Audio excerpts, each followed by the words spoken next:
Naveed, you heard what the Kremlin spokesperson said. They're not worried about this at all, no matter what happens if an immunity is granted or not.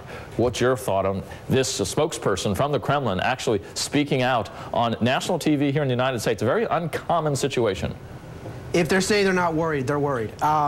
You know, look, we're talking about Flynn, we're talking about a connection to Trump. What we're not talking about is actually what the Russians did. And I think that there was a very clear and deliberate and planned out operation. And I think that operation really consisted of two parts. And the second part was a very concerted effort to recruit U.S. persons.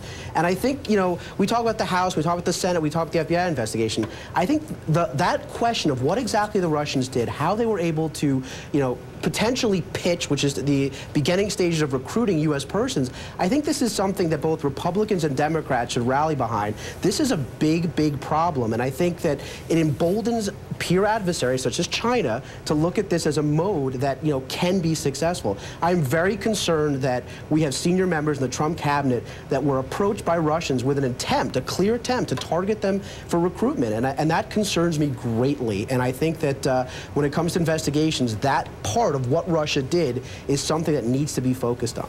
Naveed Jamali, thank you so much. Ari Melbo, thank you as much as well. And don't miss Ari, by the way.